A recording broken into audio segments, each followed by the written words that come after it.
Ronnie Roy Logusto, Signal Corps, Philippine Army. Proud CEC Class 315-2012 Mahagilap. Binabati ko rin yung snapping dating platoon sergeant ko na official ko, yung batcom namin na si Felix Ronnie, lieutenant pa siya noon, ngayon general na. Felix Ronnie Busto Babak. Sir, good morning.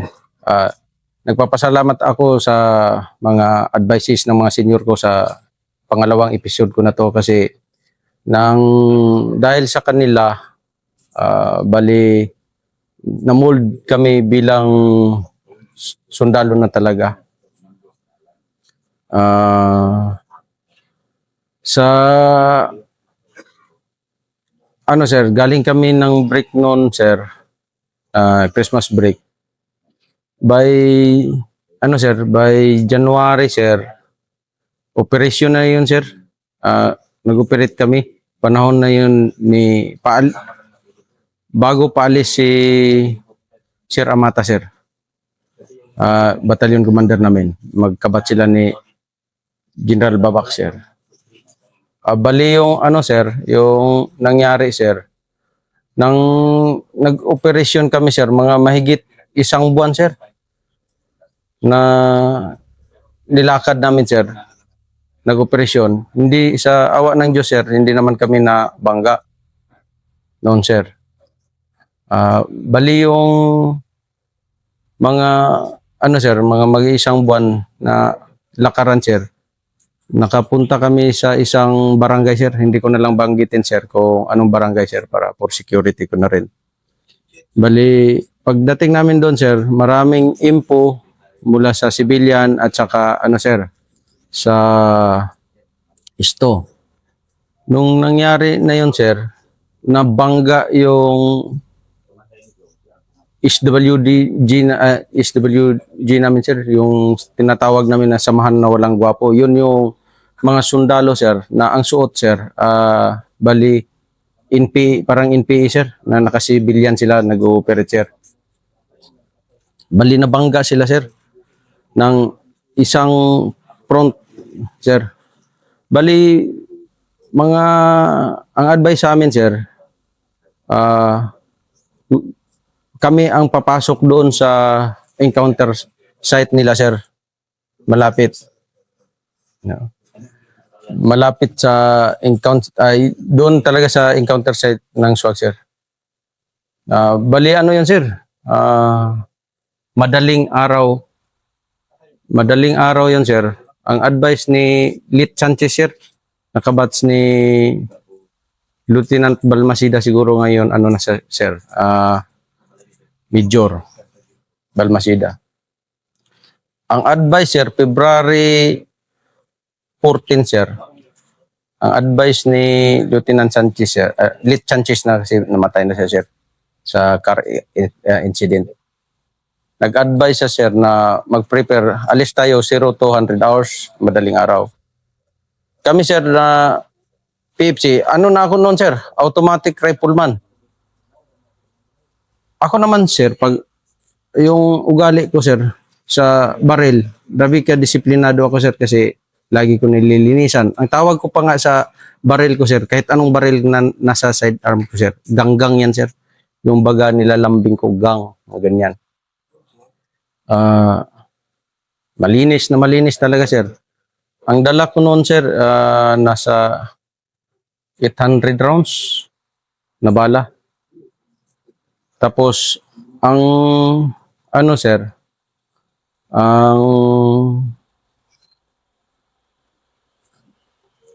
ang mga, na yan, sir, mga alas 12, nagising na kami at saka nagluto para sa pagkain namin sa breakfast. Kasi ang advice, alas 12, alis na kami ng madaling araw. Saka pagka sir, bago kami umalis, ako ang nag-lead ng Salmo 21, sir. Ako nag-lead ng Salmo 21. Umalis kami, sir. Ang mas maganda kasi yung tulog pa yung mga civilian, sir. Kasi hindi nila burnout kung saan kami dadaan. Kaya yun, sir. Pagdating namin doon, sir, siguro nasa 5 to 6 click air distance, mga ganyan, sir. Alas 2, nakaabot kami doon, sir. Alas 5. Na upihan namin na may isang bahay, sir, magpapaliwan, ay medyo makulimlim pa, sir, na agaw liwanag. Bali, nag-hold kami, sir, doon, sir. Hold, observe. Saka, pag yung medyo may sinag na, sir, saka na si Lieutenant Sanchez, Elite Sanchez na pala, na nag-usap sila ni kabats niya si Romog, na pasukin namin yung bahay. Pag trade namin, sir, naiwan man yung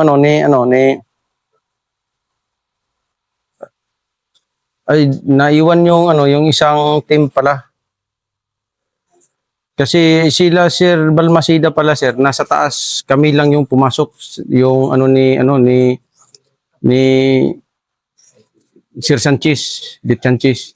Pagpasok namin, sir, sa bahay, pag-read namin, may dalawang bata. Si Arnel, hindi ko na sabihin yung apelido, sir. Pag nakausap namin, sir, sabi niya, sir, kahapon, ng paggabi na, nandito yung mga NPE. Sabi niya, nasa 60 to 70 daw sila, sir. Pero yung sa main body daw nila, sir, nasa mahigit 30. Ganyan, sir, ang sabi.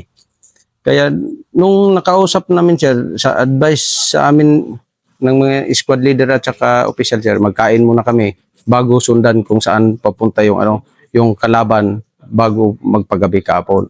Ay, na yun.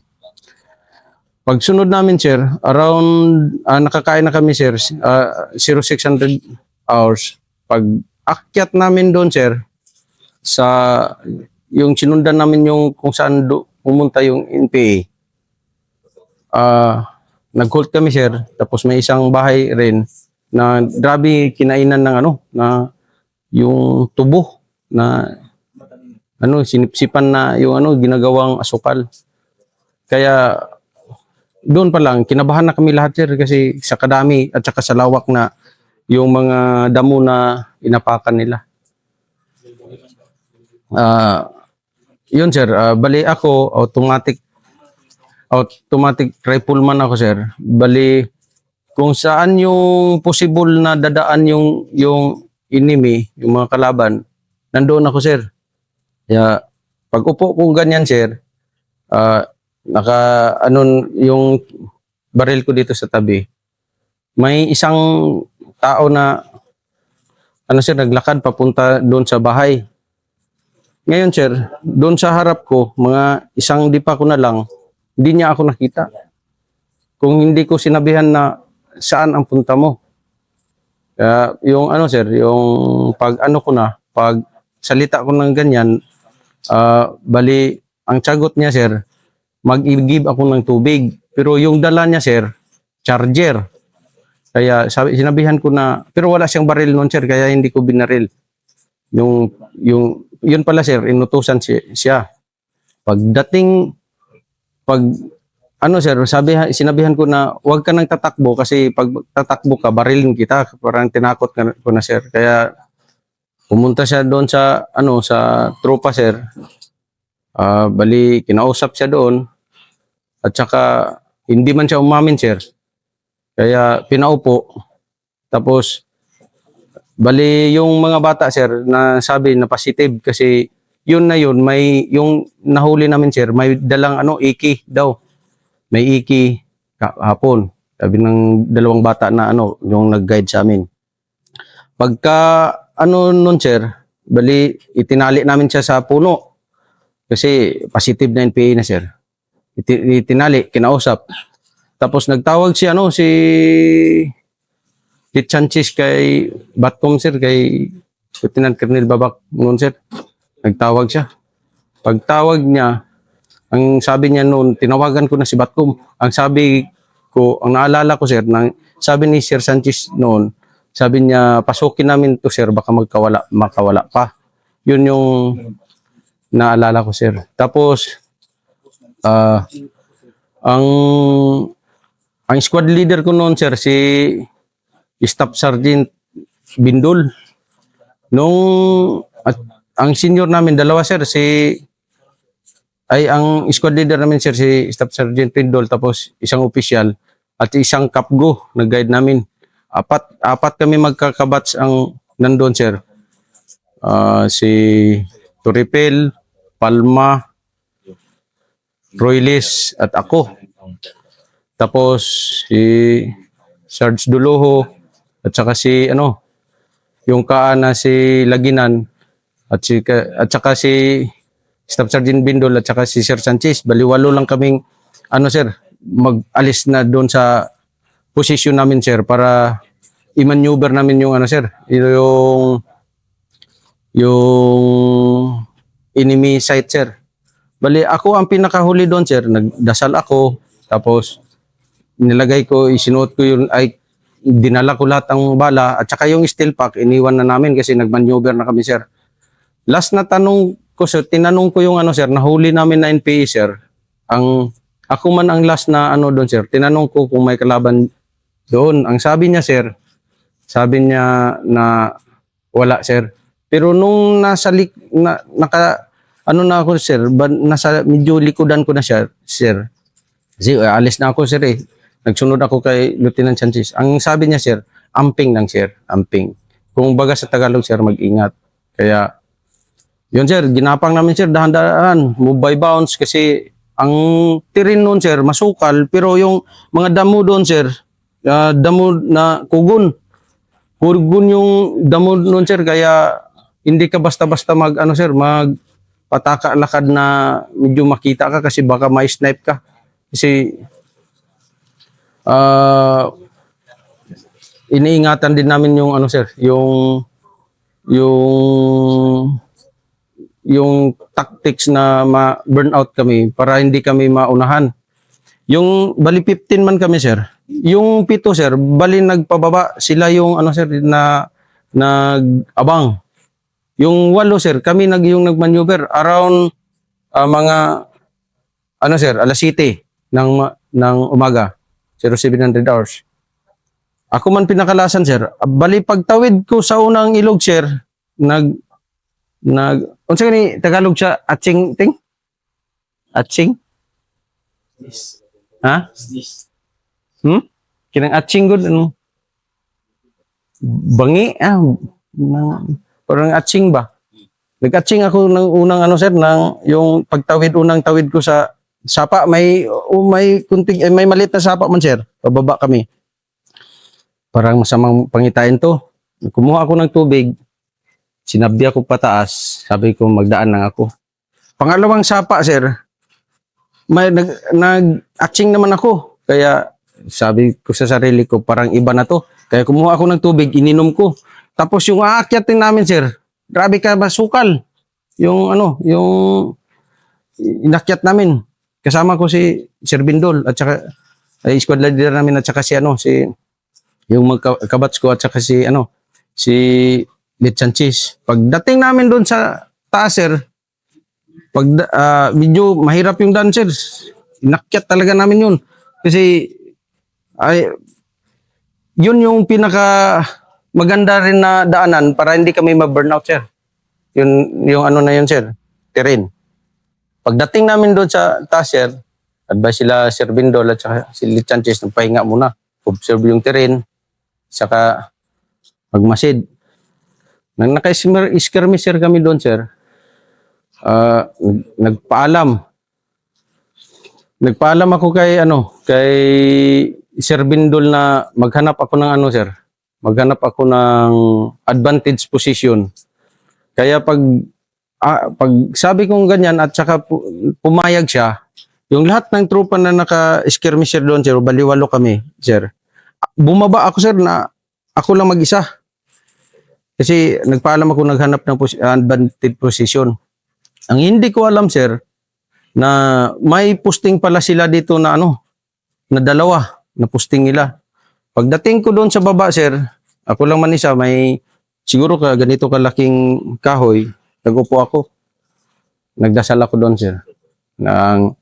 Ang dasal ko, sir, hindi ko makalimutan, sir. Ang dasal ko, Ginoo, sa kadugay-dugay na ko sa panerbisyo, sa kadaghan akong nagyang mga encounter, ako ra perminti maunahan. Ako lang lagi maunahan, sir. Hinihingi ko, sir, na ibigay sa akin yung, sa Bisaya pa, sir, ihatag sa ako ang kadaugan na ako'y una makakita sa kalaban. Sa Tagalog, sir, na ibigay sa akin yung panalo na ako una makakita na kalaban. Pagkita ko, sir, pag mga siguro, sir, nasa 70 to 100 meters nasa baba. Tapos ang ano noon, sir, may kunting sapa na may may kahoy at saka sunog na mga kugon. At saka yung sa position ko, sir, walang ibang ano doon kahoy except sa yung may ganito kalaki. Kugon yan lahat, sir. Pagdating ko, pag dasal kong ganun, sir, may dumaan na pito, sir. May dumaan na pito. Ang sabi ko sa sarili ko, sir, baka na malikmata lang ako. Inaplos ko ang mata ko, sir. Binanyan ko, sir. Inaplos ko. Baka na malikmata lang ako. Pagtingin ko, sir, yung tatlo, sir, yung buka ng baril nila papunta na sa akin. Kaya nagbulagaan kami, sir. Ang hawak ko noon, sir, doon pa lang sa taas, sir, naka-open bolt na ako. Tapos release safety na lang. Yung pagganyan ko sa mukha ko, sir, at saka paghawak ko sa baril ko din kasi papunta na yung yung buka ng baril yung tatlo, pero pito yun sila, sir. Pag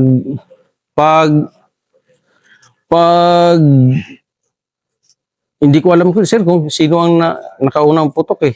Kasi papunta na yung tatlo yung una. Pag-release ng safety ko, sir, doon na, umpisa ng bagbagan. Umpisa bagbagan, sir, alas 7:45. Kasi may mga reloman kami noon.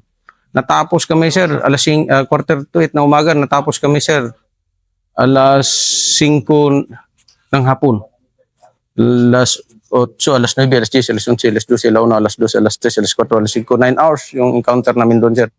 Ang kalaban noon, sir, mga nasa 35 daw yung ang sabi na yung main body, except yung ipangalawa ay yung ibang kumpanya nila. Nang nagbagbagan kami nung sir, nung pito, may nakita ako ng baliktad. At yung doon sa taas, hindi ko alam, sir, yung pinagdaanan ko pala, sir, mga ganun rin, sir, nasa 70 to 100 meters. Yung dalawa pala, sir, hindi ko alam kung nakita nila ako na dumaan doon sa kanila kasi yun yung pinustingan nila. Magkaharap man kami, sir, balikugon lang. Pagbagbag ko dito sa baba, sir, pag nagbulagaan na, sir, nagbagbagan na kami. Pag dito sa sir, sa pag left side ko, pagtingin ko, may tumayo yung isa, naka-volume fire na rin yung mga kasama ko sa taas, sir. Pag volume fire nila, sir, napin down na yung dalawa din, sir, na nila, na bagbagan na, sir, eh. Nakita ko man, sir, nagbagbagan na, sir. Kaya nung sir, grabing putukan na, sir, may nagmaneuver pa sa amin, sir, na na sumigaw na surrender na mo, bata pa yung asawa. Kaya parang ako, sir, kaya parang yung pakiramdam ko, parang ako yung pinapasurrender na nasa advanced position ako at nasa sa baba siya. Yung nagasigaw, sir, di ako magkamali, sir, 40 to 60 meters, creek na yan, sir. Nandyan sila naggapang papunta sa amin. Sir, nagbagbaga na, sir, yung isang link ko, sir, 120 man yung yung magkasya dito na sa katawan ko, sir. Maubos talaga yun, sir. Kainin yun ng hindi nag-stopid yung K3 ko noon. Nagsigaw ako doon sa taas sa kasama ko, sir. Nagsigaw ako, Sir Ben, sabi ko. Sir Ben, si Sir Pedroso ba nandyan, nag-abante sila. Sabi nila na wala. Yun pala, sir, hindi ko alam, sir. Mga kalaban na pala, sir, yung dalawa.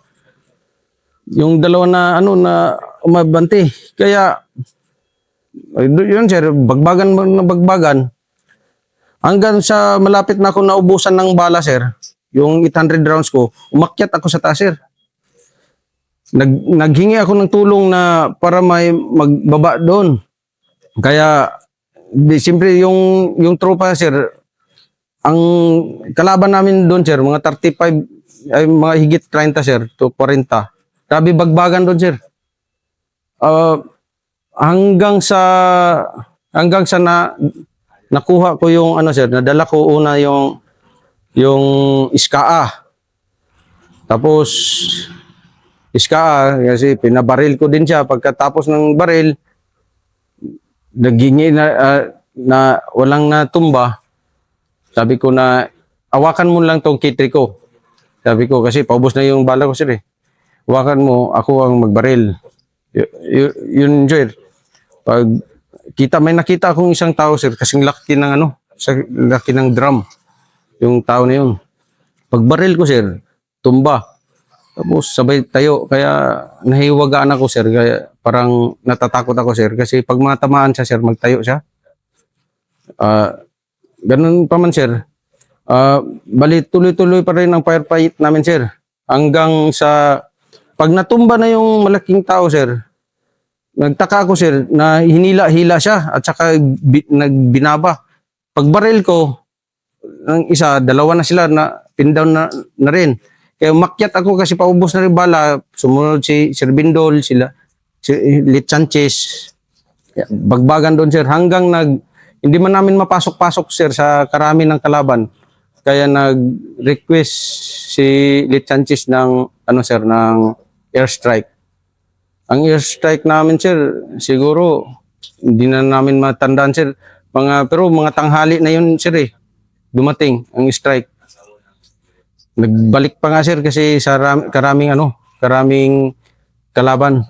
Kasi yung pag-pin down na namin sa yung main body, sir, kasi nabangga na namin, yung isang kumpanya, sir, nag-reinforce nasa likodan namin. Hindi namin alam, sir, kung saan nanggaling yung putok. Kung nasa gilid ba o nasa harap. Kasi tinutri na kami, sir. Tubo, tutri na. Ang isang platoon din namin, sir, sa scout platoon, led by Lieutenant Balmaceda noon, sir. Nag-reinforce sila, sir. Naghatid ng bala. Kaya umabot kami sa hapon, sir. Pagkatapos ng airstrike, sir, ang sabi namin sa sarili sabi ko sa sarili ko, noon parang pinapanood ko lang to sa Mista, pero ngayon real Makoy na. Naghiga ako, sir, nalangin ako. Tapos hanggang sa medyo mga alas 4 ng hapon, sir, 1600 hours, doon na nagpasya na i-scour at saka i-clearing. Doon namin na kita yung yung mga body counts at saka yung akuha namin, naka-recover kami ng 7 body counts, siyam na high fire, mga long nila, sir. Tapos ang pinakamasakit doon, sir, yung makakuha ako ng bag, ang steel pack nila. Pagbukas kong ganyan, sir, pagtingin ko sa sir, sa yung baunan, karaming pills, sir, na nakalagay doon. Tapos pagtingin ko sa gilid, sir, yung may bulsa, isang isang saging at saka isang yung kupras, sir, na ihaw, gisugba kumbaga. Kaya parang yung nasa damdamin, sir, parang ginanyan. Parang naawa ako masyado, sir, ba? Kasi parang sir, parang kasakit sa loob, sir, na makita na tayo ng mga Pilipino sa maling paniniwala. Pag tuloy-tuloy pa rin ang clearing nun, sir. Pagkatapos kong bukas, clearing hanggang sa yung mga kuha na mga na-recover namin, sir. Hanggang sa bumalik kami sa barangay, sir. Hindi namin alam, sir, hindi pa namin natukoy, sir. Yun pala mga front secretary, commanders, ang na ano at saka marami pang iba sir na ano na hindi namin na-recover na namatay sir.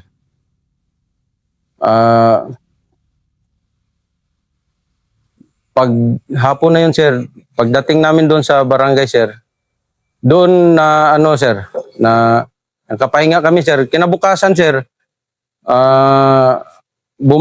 pagka nabukasan sir, isa ako sa nagawaran ng gold truss sir sa Ismincom. Chief of staff pa si ano noon sir, si Sir Katapang, Gregorio Katapang. Opo sir. Isa ako na-recommend ng battalion commander namin sir na si Felix Ronnie Babak. General naman siya ngayon sir. General Felix Ronnie Babak na magawaran ng Gold Cross Medal sa Ismincom. Pagkatapos nun sir, mga ilang buwan sir, isa naman ako na sa nai-recommend na ano, gawaran ng Gold Cross Medal sa AFP anniversary sir. Na, doon sa Clark Air Base, Pampanga. At nang hindi ko man ni-mention ang yung mga na gitil namin na buhay, di ko man mention anong project secretary, ako na lang naghingi o kami na lang naghingi na pasensya kasi hindi rin namin ginusto yun. Nagsagupaan lang talaga kami sa mga maling mga paniniwala. Hindi ako, isa rin ako sa, pero actually marami kami na pagkasama. Isa lang ako sa napili dito para magharap at ma-interview. Sa lahat ng mga pamilya na nawalan ng sorry. Naghingi ako ng sorry. Yun na po sir.